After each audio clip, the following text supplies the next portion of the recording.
It's game night, and you only have a 3-hour window to play. What's your preference? Try to play as many games as possible in that time frame, or just play one? I'll tell you which side I fall on in this installment of Marty's Musings.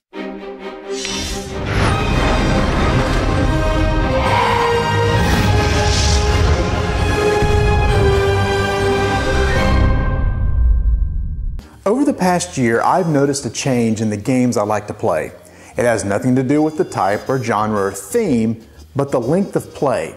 I found that given a 3 to 4 hour window of game time, I prefer to play multiple games as opposed to one long game.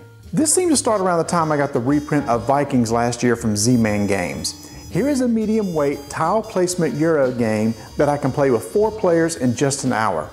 See, I tend to view Euros as requiring lots of setup and around 3 hours of gameplay. While I do enjoy those, the fact that I could get the same sort of gameplay experience in just an hour means that I can get other games to the table that I might be interested in. Around that same time, I found myself playing a lot of Sail to India. That's the lightweight Euro that came out last year from AEG. Again, a game with Euro mechanics that could be easily taught and played in under an hour. It's like I could scratch that Euro itch without a huge time investment. And I found the itch didn't need to be scratched by a heavy, time-consuming game. Oh, that's it. That's it. That's the spot right there. Granted, many gamers want to get engaged in a heavy, deep, thought-provoking Euro.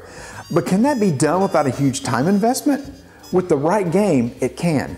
Just recently, I learned to play Aquasphere, the latest game from designer Stefan Feld. This is a pretty heavy action selection game with lots of choices and potential for AP. But in just my second game with 3 other players, we were able to finish that game in just an hour and a half. That's just 90 minutes for those of you using the metric system.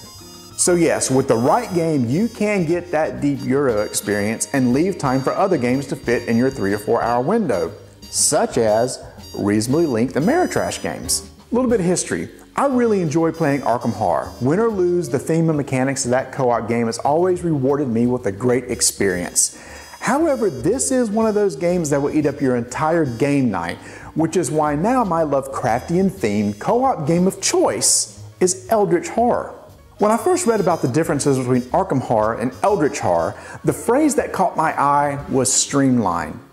The rules are a little more tight, the combat is a little bit faster, and it makes for a quicker gameplay. In my experience, with a reasonable number of players, we finished Eldritch Horror in a fraction of the time we did playing Arkham Horror. And it went by even quicker if Cthulhu drives the adventurers into madness. So thanks to Eldritch Horror, I can now play an Arkham Horror type game and have time left over for another game. But you know, this concept of taking existing games and streamlining them to make them easier and quicker to play is occurring more often. You know, FFG released Descent 2nd Edition, which streamlined the game. And this year, Portal Games is going to release a 2nd edition of Stronghold. Designer Ignacy Chevicek has streamlined the rules and shortened the gameplay on it. It's as if it was a match made in heaven, as Stronghold is going to be published in the US by Stronghold Games. Stephen Bonacore is very grateful for that partnership. So right now it's all about getting more games in the same amount of time, which may explain why when it comes to LCGs, I find myself playing more Warhammer 40k Conquest than I do Netrunner. Now, Netrunner is a fantastic game, but to play a full game, you really need to play your opponent as both the runner and the corporation. You know, it's going to take about an average of an hour or so to do that. With Conquest, I can easily play a full game in just 30 minutes, which means I can get in multiple plays or pull out another short game like Dice Masters, which I can knock out in 15 minutes. Now, I've seen discussions on this topic before, and typically the phrase quantity versus quality comes up. There's a feeling that a shorter game must be more shallow and not as challenging. But I think we're at a time in this industry where there's some brilliant designers able to come up with some high quality, deep games that can be played in a reasonable amount of time. Now, I'm not against playing longer games, and I still enjoy playing games that give me button numbness.